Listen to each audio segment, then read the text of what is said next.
Thanks,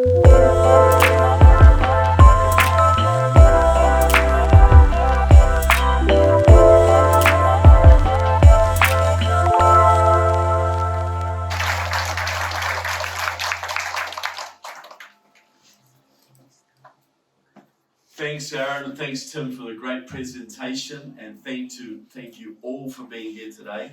Can you hear me down the back? All right. Can you understand the southern accent? All right. I hope you can. Look, people ask me all the time why I care about the United States. I'm not from here, obviously. And I say there are two reasons. The first is gratitude. You know, my country was facing invasion by the Japanese during World War II. And it was only the massive sacrifice of your fathers and uncles and grandfathers at the battles of Guadalcanal and the Coral Sea and Midway that stopped our invasion, folks.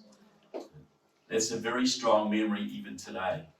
Second reason is related but a little more selfish. Ronald Reagan had it right. This is the last best hope for mankind. If America loses its constitution, its liberty, its economic dynamism, and its military superiority, all of which are under major threat right now, we will be living in a world run out of Moscow and Beijing and Tehran and Havana.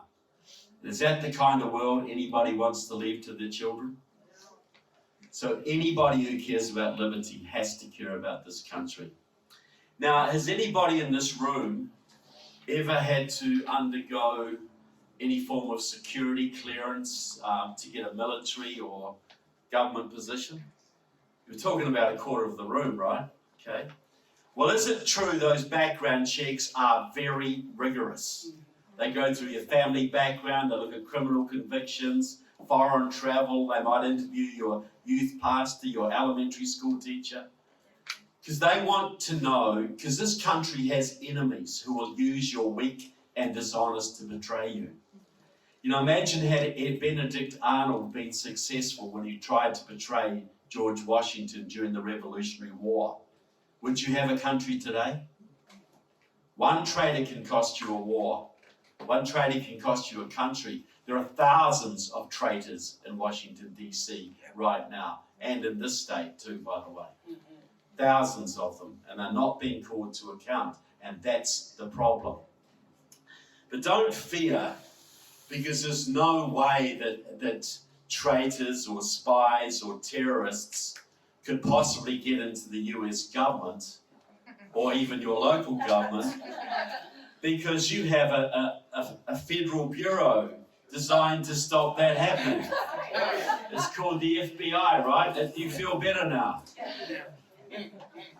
Maybe not. Once you would have been very happy to have them protecting you. Now they're protecting your enemies. But you know, you think about the FBI has another problem. They are overseen by the Judiciary Committee, the most powerful committee in your Congress. Now, the current head of that Judiciary Committee is a man called Jerry Nadler. You might have seen him on TV. He takes up most of the screen. Now, Jerry Nadler oversees the FBI. One of the other main people on the Judiciary Committee until very recently was a woman called Judy Chu from California. Now, Judy Chu had a long time history with the Communist Workers' Party. Now, if you remember the incident in Greensboro in 1979, when the Communist Workers' Party got in a fight with the Klan on the streets and 5 people died, well, they are the people Judy Chu used to hang around with. And now she's one of the top people in the US government. Jerry Nadler himself has been a card-carrying member of Democratic Socialists of America, a Marxist group, since at least 1977. The man is a full-on Marxist. So you imagine, the FBI wakes up one day and they think, we better do something about this country. We've been negligent. You know, we haven't gone after these crooked politicians for political crimes for decades. we'll get them for bribery and corruption. But if they're working with Iran or China, if they're working with Russia, they're working with Venezuela, with the Communist Party, we don't touch them. They're fine. So they decide they wait, but they look at the country and they think, wow, we better maybe start doing our jobs. Because we have about 100 members in the Congress who couldn't pass a background check, because there are no background checks in Congress at all, folks, zero. There's about 25 members in the US Senate that couldn't either. They are the reason we have a nuclear deal with Iran. They are the reason our borders are wide open. They are the reason our kids are being indoctrinated in schools. They are the reason we're no longer energy independent. They are the reason we have fracking bans. They are the reason that our military is being degraded and gutted right in front of our eyes while Russia and China are building up for war. We better darn well do something before the country is destroyed. Let's go to our bosses. Let's go to the Judiciary Committee. Mr. Chu, Mr. Nadler, we need to investigate at least 100 of your Democratic colleagues for working against this country. Do you mind? And by the way, Mrs. Chu, by the way, Mr. Nadler, you're both on the list. Is that all right? What do you think's going to happen to their budget next year, folks? Why didn't the FBI go after Hillary Clinton, who was guilty as sin? Because she might be the president. She could destroy them. People, there's no background checks on your congressman. The media doesn't touch them unless they are conservatives. And the FBI doesn't dare to touch them. On my movie over there, I hope you get a copy.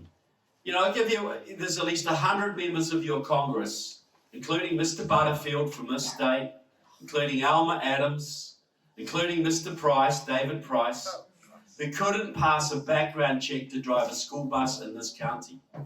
But they're running every major committee in your Congress. They're running every major committee in the US Senate. Donald Trump Jr. said a year or two ago, said the 2020 election would be communism versus freedom, and that is 100% correct. Virtually every member of Biden's cabinet is a Marxist.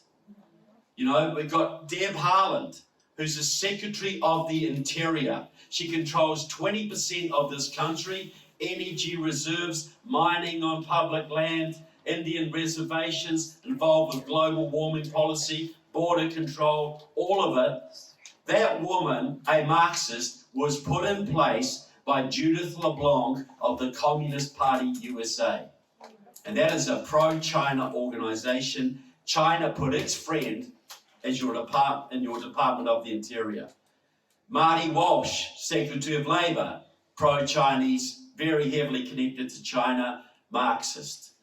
Pete Buttigieg, Secretary of Transportation, the man who wants to make you get taxed for every mile you drive, and stops the Border Patrol putting drones up because that's part of his fiefdom as well. His father was one of the top Marxists on the planet, and he grew up in a Marxist family, red diaper baby, and worked with Marxists right through his career as mayor of South Bend, Indiana, Communist Party USA, Democratic Socialists of America, you name it. We are in a revolution, people, and we got to take this seriously because we don't have a lot of time left. Now, what's happening in North Carolina? Sorry about the slight insult there. Look, some of you might have seen the stuff I've put out there about North Carolina, but I want to recap a little bit. Now, we're also in World War III with China right now, okay? Now, China has been taking over this country. They've been buying up your infrastructure, buying up your politicians. Radcliffe, Trump's intelligence advisor, said that the Chinese had blackmailed or compromised more than so many members of your Congress, they can now determine which legislation passes your Congress and which does not. That should frighten everybody, no matter what political allegiance you hold. So they are in Hollywood, they're in your big tech, they control things like TikTok and Facebook, they're buying up your infrastructure, buying up your food production, buying up your politicians. They are influencing your education from kindergarten level to PhD level. They have a Confucius Institute not far from here, one of their propaganda centers. But this is what you got to understand. Now, the Chinese Communist Party knew that if President Trump got a second term, he was going to do to them what Reagan did to the Communist Party of the Soviet Union. He was going to take them down. He was working with India, he was working with Japan, he was working with Australia and Taiwan to surround and starve the Communist Party of China out so their own people could take them down. And you imagine this world where the Chinese people, with all their energy and enterprise, were there serving good and serving humanity rather than enslaved by evil. What a great boon to the planet that would have been, folks. That opportunity's been lost for now, and now you've got India, your friend, making peace with Russia. You've got Japan getting ready to get nuclear weapons to defend themselves because they can't trust Biden to do so. Biden's about to sell out Taiwan, where they make all our semiconductors, by the way, let alone the horrendous problems for the Taiwanese people if they're allowed to be invaded. The whole world balance of power has shifted. I'm saying this to get people to understand we don't have 20 years to fix this, we have months. We are right on the cusp here. Now, North Carolina, we just had a great victory in Virginia. That was great. It was a good thing. But why did Virginia, and they will flip back pretty soon if they don't correct these problems. How was Virginia flipped? Because Virginia was a deep red state for a long time. Well, in 2005, the pro-Chinese communists in this country, then called Freedom Road Socialist Organization, now called Liberation Road. Not call them Liberation Road for the sake of simplicity. They set up an organization in Virginia called New Virginia Majority. And they went out there and signed up 300,000 minority voters in Northern Virginia for the Democratic Party. Supposedly non-partisan, but they're not. Then they worked with Terry McAuliffe, the governor, to sign individual pardons for 200,000 Virginia felons. Who do you think most of those 200,000 were going to vote for? So those 500,000 votes are what flipped Virginia. Now, those maps, the reason I was so successful, they had maps. They had GIS computerized maps. Every single precinct in Virginia was mapped out. And they could tell you where all the ethnic groups were, the income levels, the voting patterns. So they could send Laotian voters into Laotian volunteers into Laotian households. They could send Puerto Ricans into Puerto Rican areas, Iranians into Iranian areas. And they flipped that state. And they actually wrote an op-ed in the New York Times in 2018 claiming credit. We flipped Virginia. Well, those maps were generated on contract by a man called Steve McClure, a graduate of George Mason University Geography Department and a Liberation Road communist. He's been making those maps for the last 10 years, working out of the Geography Department of Wuhan University, China. Okay? So Chinese computers, Chinese maps, Chinese personnel flipped Virginia. Now their plan is this.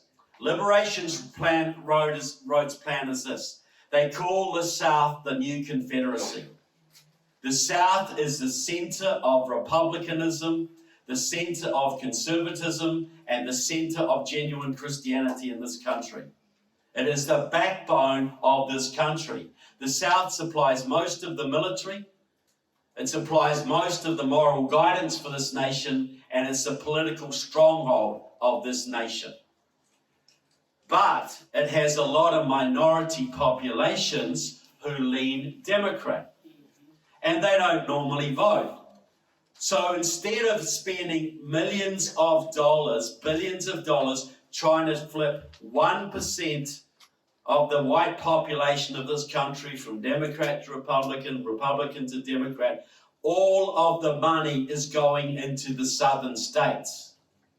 The same communists behind New Virginia Majority, the same communists behind Stacey Abrams and what she has done in Georgia through the New Georgia Project. And now she's in North Carolina. She is in Nashville. Okay, Asheville, yeah. Why is she here? They are the same communists who were behind Andrew Gillum, who almost won in Florida. They are the reason why Kentucky has a Democrat governor. They are the reason why North Carolina has a Democrat governor. They are the reason why Georgia has 2 Democrat senators. They are the reason why Arizona has 2 Democrat senators. You talk about interference in elections. The Chinese communists are working elections in the South right under your noses every single day. So what are they doing here, people? Well, they started out in Durham. See, North Carolina's always had this Maoist community. The Communist Workers' Party, then it was the New American movements, it was the SDS, and they coalesced into what became Freedom Road Socialist Organization, now Liberation Road. So they set up a big community in Durham. They have pretty much taken over the Durham City Council. Virtually everybody in the Durham City Council is one of their allies. And they're using the big black population of Durham.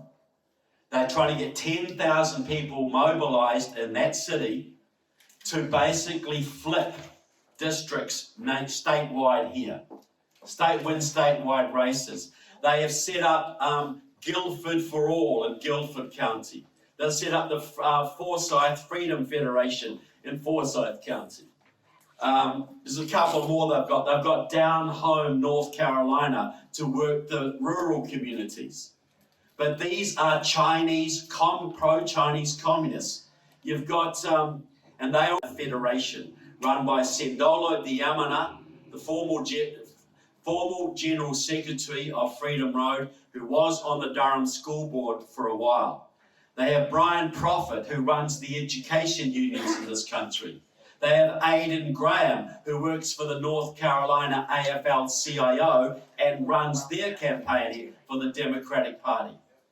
They've got another young woman, name's forgot me, who runs the Muslim outreach for the Democrats in this state. So you got pro-Chinese communists working the minority communities of this state to turn this state permanently blue.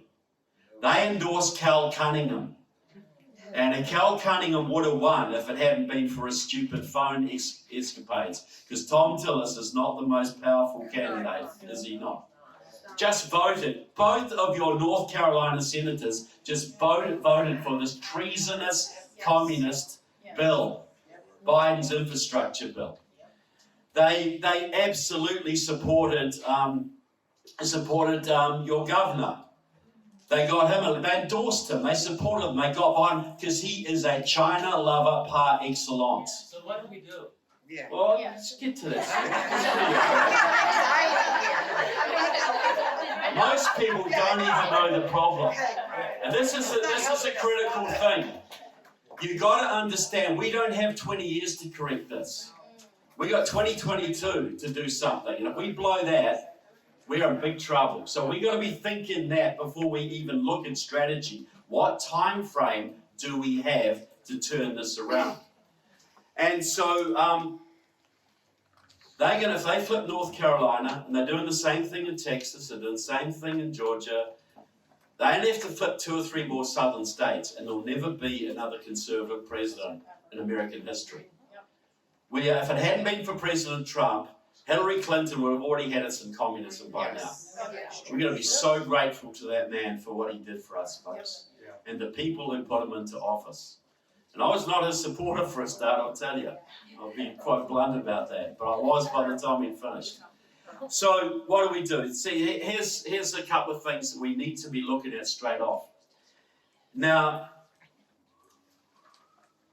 is there a gap between the Republican grassroots and the Republican leadership in this state? Is that a stupid question? Well, that is everywhere. And I want to put out one suggestion that has to go on your agenda, that isn't on your agenda right now, that has to be part of your movement going forward. Now, who likes Liz Cheney from Wyoming? Who thinks she's great? Okay. I know. But I'll tell you what, she's going to win that state. Because I'll tell you why. Because the grassroots Republicans hate her, but they have open primaries in that state. So all the Democrats are going to come in and vote for Liz Cheney. Why does my state got Ron DeSantis as governor instead of that loser Adam Putnam and would have actually been Andrew Gillum? I'll tell you why. And just before I talk about, I love Ron DeSantis, okay, like a chocolate, okay? But I got to disclose something here, so you know where my prejudice comes from. See, there's a connection there because, see, my wife's family comes from Philadelphia, and Ron DeSantis' family comes from Philadelphia. And 40 years ago, my wife's aunt used to date Ron DeSantis' uncle. So we're practically family. Just so you know. Okay? But this is it. We got that because Ron DeSantis was running against Adam Putnam, the Republican favorite. Trump endorsed DeSantis. DeSantis got ahead of Putnam, and we have closed primaries. So the Democrats couldn't come in and vote for Adam Putnam. So we got Ron DeSantis. Now, you don't have fully, you've got a sort of a mixed situation here. You've got to be a Republican to run in your Republican vote in your Republican primaries. You've got to be a Democrat. But independents can vote either way. You've got to close your primaries completely, folks. Why, if you were a Baptist, would you let the Presbyterians vote for your pastor? If you were in the Rotary Club, do you let the Lions Club people choose your executive? The Republican Party is a private organization. Only Republican members should be able to vote for Republican leaders.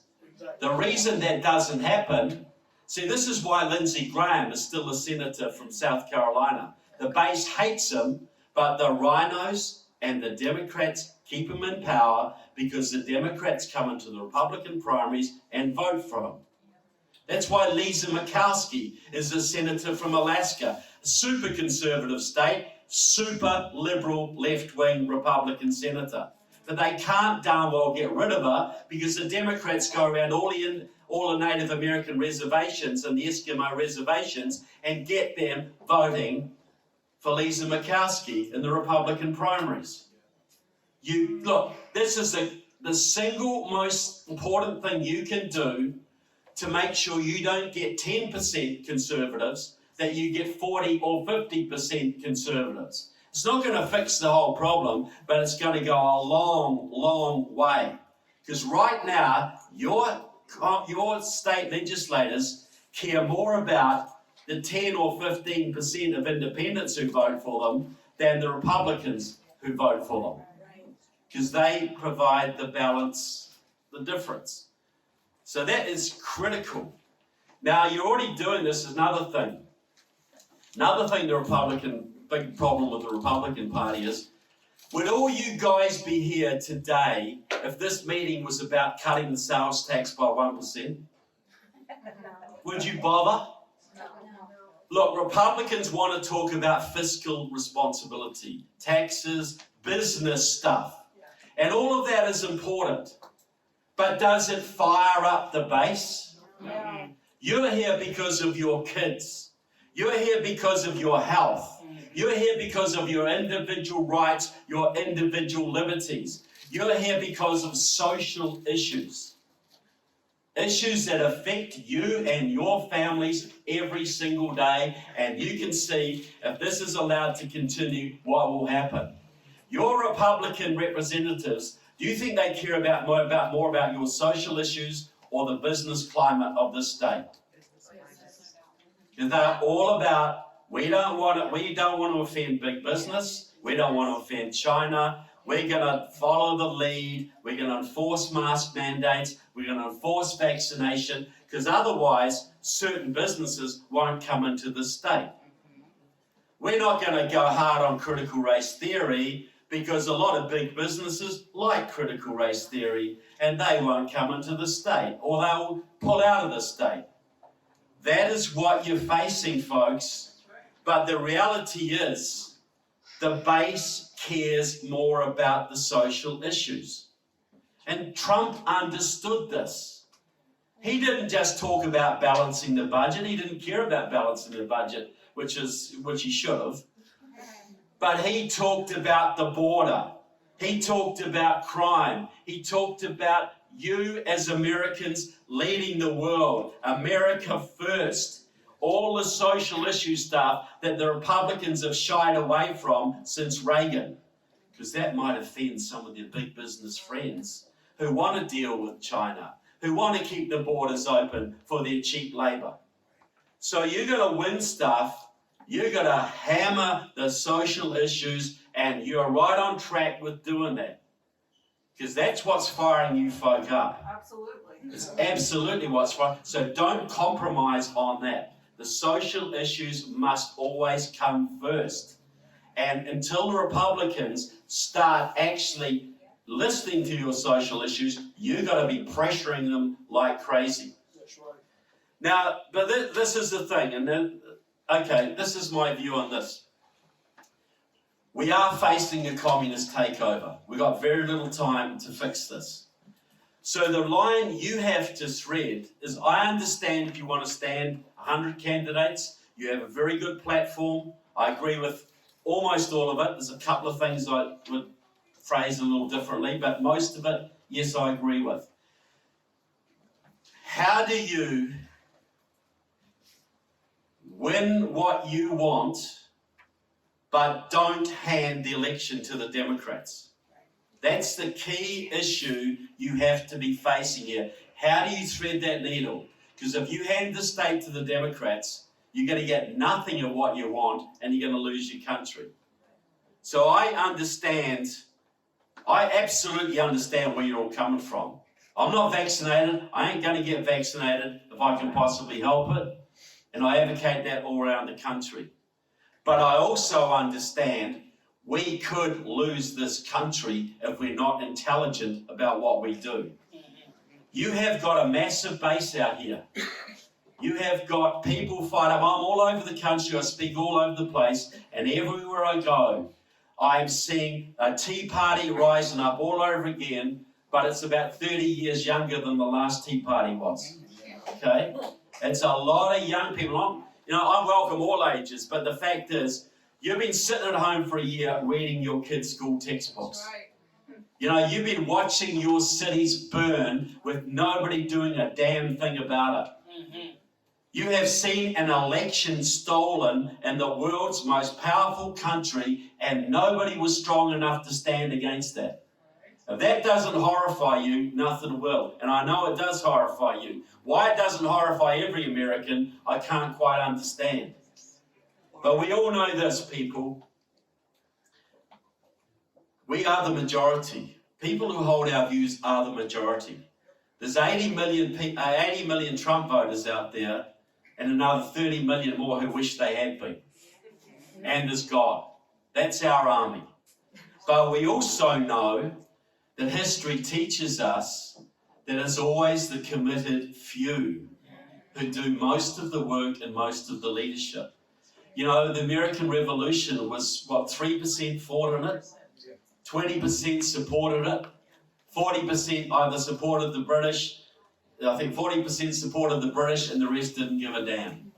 It's always been the committed majority, committed minority. So I'm just urging you, I commend what you're doing, absolutely. Be as intelligent as you see. The Republican Party to me, and I have known thousands of grassroots Republicans and I love them. I have no love for the Republican Party leadership in general, except for one or two people, one or two, the Louis Gohmerts of the world and Madison Cawthorns and Marjorie Taylor Greens. There's a few of them, a handful of them. And they are our champions. So our challenge is, how do we completely move the GOP into a populist, grassroots, constitution-loving party that it started out as? How do we move it back there and thread the needle so we don't tip it to the Democrats in the process? That's how you've got to consider your tactics. And that's why, and you've also got to, see when Reagan stood, the Republican Party hated Reagan. Reagan was banned from Ohio in 1976 because he was too radical and right-wing, okay? But he won because of the grassroots against the wishes of the GOP overlords. And when he started to get a few victories, the go-alongs to get along started to go along with him. And now they have Reagan dinners every year and they say how much we always love Reagan. But that wasn't the case. So you've got to be thinking long term, how do we take a whole bunch of their seats and get a whole bunch of good guys in there, but do it as strategically as we can so we don't lose any of the seats that we already have. And so, so you've got to look at every seat one by one. If it's a more reasonably good Republican and a real hardcore Democrat and it's a 1% difference, you got to be careful you're not the 2%, 3%, 5% that gives it to the Democrats. So I'm not trying to discourage you at all. I commend what you're doing, but be strategic as much as you possibly can, because you've got to live with these rhinos. They are still part of your coalition that you need to win. And you've got to put them on notice and you've got to be hard on them, but don't burn down the house if you can avoid it. Get as many victories as you can without handing it to the left. That's how you got to look at threading the needle. That's how you got to look at it. Because if we had 20 years, I would say burn it all down. Start again. I would absolutely say that. Trump was almost ready to go third party, and I was ready to be right in there with him. I really was. I would have absolutely done it in a heartbeat. But that is not how he went. Rightly or wrongly, I think that would have been one of the few opportunities in American history where it would have actually worked. I think the climate was there. He didn't do it for some reason.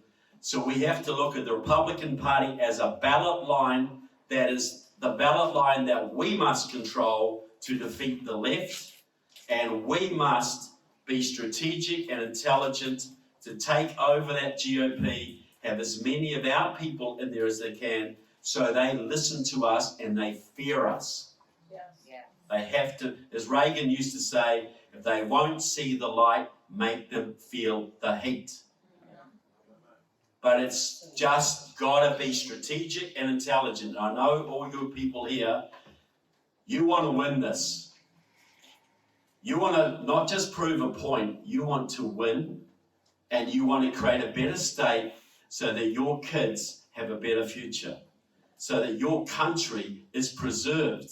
And if I'm here, because if your country's preserved, my country has a fighting chance. Because if your country goes down, you can kiss mine goodbye tomorrow. Chinese will be in there in a heartbeat. So I know Tim and I are going to take questions later. You may not agree with what I've said. You may want to challenge me. I'm up for that. We are here for open debate, and we've got to This is not the time for egos. This is the time for how we save this state, how we save our counties, how we preserve liberty for our children. I don't think no ego should become before that. Long time past where egos had any value at all in this. That's for the rhinos. That's not for us. So I want to say to all of you, this is one thing I'll say.